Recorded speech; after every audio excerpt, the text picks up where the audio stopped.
안녕하세요 여러분, 써뉴쌤이에요. 일상생활 지원 13번째 시간입니다. 세탁하기를 잠깐 볼까요? 세탁물을 통해서 실금이나 하열 등이 있을 때는 우리 책임자에게 그때그때 잘 보고하도록 한다. 실금이 없던 분이 실금이 생겼으면 보고하셔야 되고요. 세탁물에 피나 고름이 묻어 있으면 어디에서 피가 나오고 고름이 나왔는지 확인해야 되기 때문에 보고를 하셔야죠. 그래서 의복과 옷감에 생긴 얼룩을 제거하는 방법을 좀 살펴보겠습니다. 커피가 묻었을 때는 탄산수에 10분 정도 담가둔 후에 세탁하면 잘 지워지고요. 식초와 주방 세제를 1:1 비율로 섞어서 문지르면 잘 지워집니다. 립스틱 같은 화장품은 클렌징 폼으로 지워도 잘 지워지고요. 튀긴 기름이 묻었을 때는 주방용 세제를 몇 방울 떨어뜨리고 비벼서 제거하도록 합니다. 그리고 혈액이나 체액은 단백질 성분이죠. 우리가 단백질 성분이 묻은 옷과 행주 같은 것은 뜨거운 물로 닦으면 안 돼요. 뜨거운 물에 넣으면 단백질 고기이기 때문에 샤브샤브처럼 익어버려요. 그래서 찬물로 씻고 더운 물로 헹군다. 우리 몸은 60조의 세포로 되어 있다고 했죠. 우리 몸이 단백질이기 때문에 우리 몸에서 나오는 배설물은 대부분 단백질이다. 그래서 단백질 성분이 묻은 것을 닦고 할 때는 찬물로 씻고 더운 물로 헹군다. 찬물, 더운 물 공식을 기억하세요. 세탁 기호는 이 중에서 한 개 정도가 나올 때가 있는데 안 나올 때도 있어요. 그러니까 세탁 기호는 눈으로 한번 보아두시기 바랍니다. 특히 가위표가 써 있는 것은 하지 말라는 거죠. 하지 말라는 거를 한번 눈으로 살펴보시기 바래요. 우리가 삶으면 그 안에 묻어있는 세균이 죽어서 살균 효과가 있죠. 그래서 면이나 행주, 걸레는 삶으면 때도 빠지고 살균 효과도 있다. 건조하기, 건조는 말리는 것을 말해요. 흰색은 햇볕에 말려서 살균을 해야죠. 그래서 흰색의 면직물은 햇볕에 건조하는 것이 좋다. 그리고 색깔이 요란한 옷은 햇빛에 말리면 얼룩질 수가 있기 때문에 그늘에서 말리도록 한다. 이 니트는 그냥 걸면 늘어지죠. 그래서 채반등에 펴서 말리도록 한다. 청바지는 뒤집어서 말리도록 한다. 지퍼를 열어야 공기가 들어가서 잘 마르죠. 자, 이렇게 옷걸이 반짝반짝해져 이 그림을 우리는 해라고 약속을 했어요. 그래서 햇볕에 옷걸이에 걸어서 건조시킨다. 이렇게 사선이 되어 있으면 그늘이에요. 그래서 그늘에서 건조하는데 옷걸이에 걸어서 건조한다는 그림이에요. 햇빛이 있고 누워서 건조한다. 우리가 이제 다림질이 있는 그림이 있어요. 그런데 가위표를 주로 기억하세요. 다림질 할 수 없는 옷이라는 뜻이죠. 그러면 외출 동행 및 일상 업무 대행을 살펴보도록 하겠습니다. 외출이라는 것은 나가는 거예요. 나들이. 그래서 대상자와 함께 밖에 나갈 일이 있을 때는 대상자의 욕구를 확인하고 사전에 외출 계획을 세우도록 한다. 그리고 그에 따른 필요한 준비물을 잘 점검하도록 한다. 그리고 밖에 나가니까 우리의 대상자는 등급을 받으신 몸이 불편하신 분들이죠. 언제든지 낙상이 생길 수가 있어요. 그래서 대상자의 안전에 각별히 유의를 하는데 특히 낙상 사고를 주의하도록 한다. 외출을 동행할 때는 나가는 외출의 목적을 잘 파악해서 그에 맞는 준비를 잘 하도록 한다.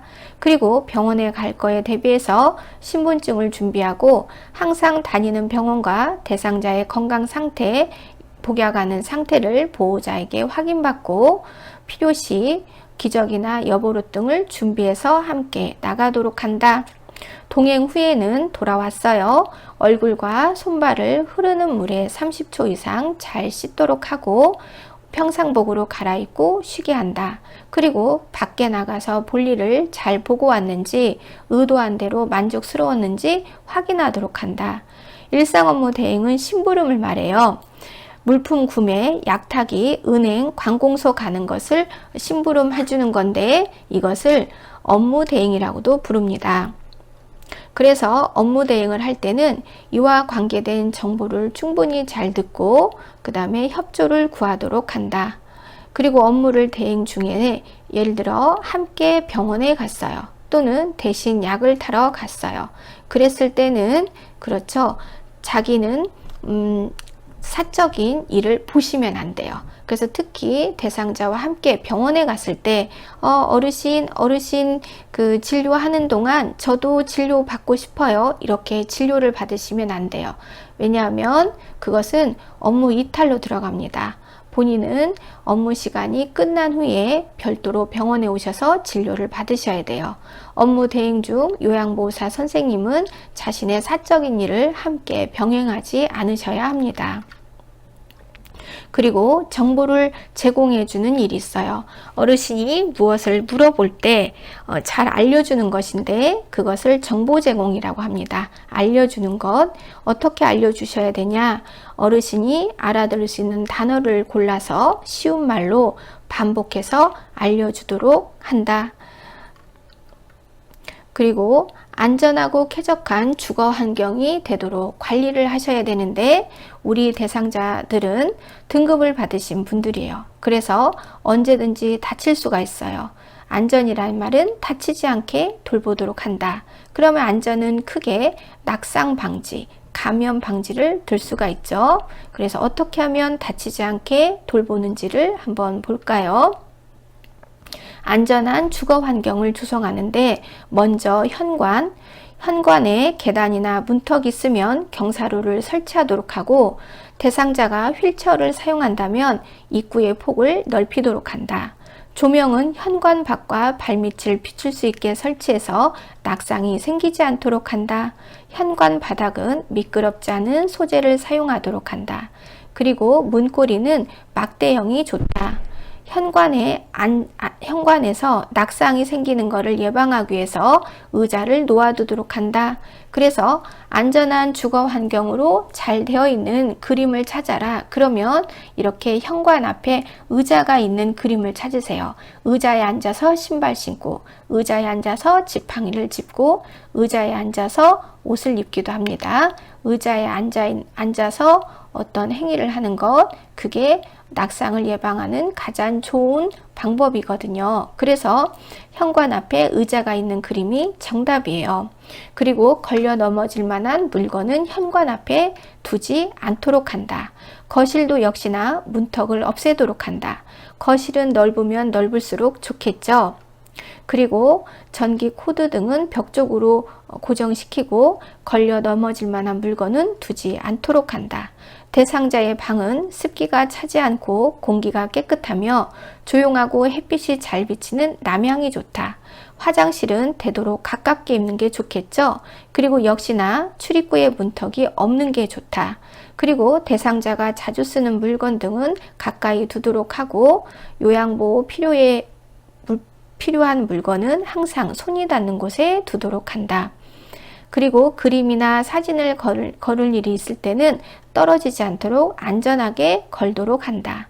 햇빛을 차단하지 않도록 창가에 물건을 두지 않도록 하고 커튼을 이용해서 온도와 채광과 소음을 조절하도록 한다. 비상시를 대비해서 인터폰, 전화, 비상벨을 설치하도록 한다. 자, 부엌과 식당도 역시나 문턱을 없애는 게 좋겠고요. 미끄럽지 않은 바닥 소재를 사용하는 게 좋다. 부엌은 또 불을 다스리는 곳이죠. 그래서 화상 및 화재에 주의하고 깨지지 않는 그릇, 손잡이가 있는 그릇을 사용해서 다치고 하는 일을 줄이도록 한다. 그 다음에 휠체어를 쓰는 분은 휠체어에 앉아서도 이용할 수 있는 식탁을 사용하도록 하고 높이는 대상자의 앉은 키와 휠체어의 높이를 고려해서 만들도록 한다. 화장실, 욕실 역시 문턱을 없애고 넘어질 경우에 대비하여 화장실 문은 깨지지 않는 재질을 사용하도록 한다. 그리고 대상자가 쓰기 편한 쪽이나 마비가 없는 건강한 쪽에 손잡이를 설치하도록 한다. 그러면 왼쪽이 마비된 환자 어느 쪽에 손잡이를 설치하냐? 건강한 쪽이 오른쪽이죠. 그러니까 오른쪽에 설치한다. 마비가 있는 대상자를 위해 미끄러지지 않는 바닥 소재를 사용하도록 하고, 특히 욕실은 축축하고 미끄럽죠? 그래서 미끄럼 방지 매트를 깔아 있는 그림을 찾으시면 정답이에요. 미끄럼 방지 매트를 깔도록 한다. 미끄럼 방지 매트를 깔아서 낙상을 예방하도록 한다. 냉온수를 사용할 때 조심하도록 해야 되고, 욕실은 습기가 많은 장소이므로 환기를 자주 시켜주도록 한다. 계단의 가장자리는 미끄러지지 않게 고무등으로 대고 계단과 복도에 안전손잡이를 설치하도록 한다. 계단을 내려갈 때 그림자가 생기지 않게 발밑에 조명을 설치하면 매우 좋다. 그러면 환기라는 것은 교환한다, 공기를 자주 교환해 주는 것을 환기라고 해요. 대상자의 건강 상태에 따라 창문이나 문을 열어 공기를 자주 환기하여 몸과 마음을 쾌청하게 하도록 한다. 환기는 하루에 적어도 2번 정도, 3번 정도는 시키도록 하는데, 한 번 문을 열고 10분에서 30분 사이로 하는데, 이 대상자들은 지방층이 얇아서 추위에 약하죠. 그래서 환기할 때는 바람이 대상자에게 직접 닿지 않도록 조심하도록 한다. 바람이 직접 닿으면 춥다고 하시니까요. 자, 실내 온도는 여름에는 22에서 25도가 좋고 겨울에는 18에서 22도 사이가 좋다. 그리고 겨울에는 난방을 적절히 유지하도록 하고 보조 난방 기구를 갖추면 더 좋다. 습도는 40에서 60%가 적합하다. 습도가 너무 높으면 불쾌감을 일으킬 수 있기 때문에 가장 적합한 습도는 60%가 좋겠습니다. 여름에는 제습기를 사용해서 습도를 조정하고 겨울에는 가습기를 사용해서 습도를 조정하도록 한다. 채광이라는 것은 빛이에요. 햇빛. 자연 채광 햇빛은 밝고 습도가 낮으며 그 안에 자외선이 들어있어서 살균 효과가 있고 신진대사를 좋게 한다. 우리 피부는 자외선을 받으면 에르고스테롤과 부딪혀서 비타민 D3를 만들어낸다고 했죠.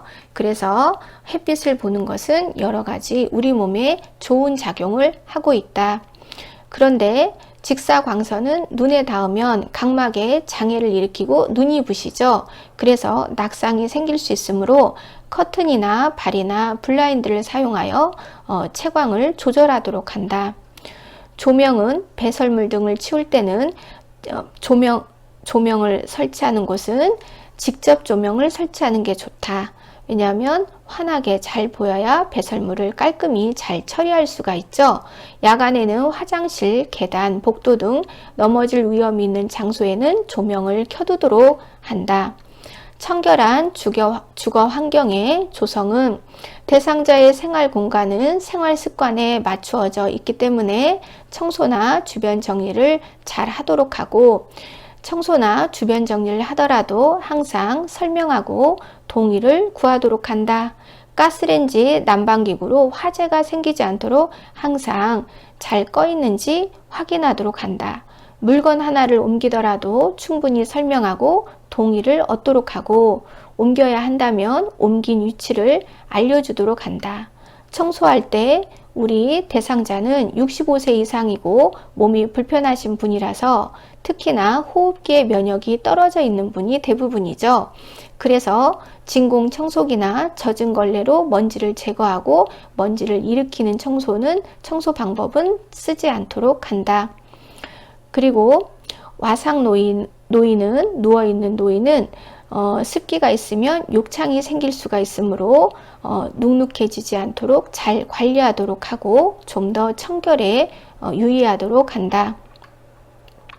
화장실은 습기가 가장 많은 곳이므로 낮 시간에는 충분히 환기를 시키도록 하고, 양변기에 물때가 끼었을 때는 식초를 좀 뿌려서 안쪽을 닦도록 한다. 그리고 화장실 바닥은 물기가 없는 게 안전하고 가능한 건조하게 해서 곰팡이 균이 번식하는 일을 예방하도록 한다. 쓰레기, 특히 쓰레기는 그때그때 잘 분리해서 버리도록 하고 음식물 쓰레기는 오래 두지 말고 바로바로 치우도록 한다.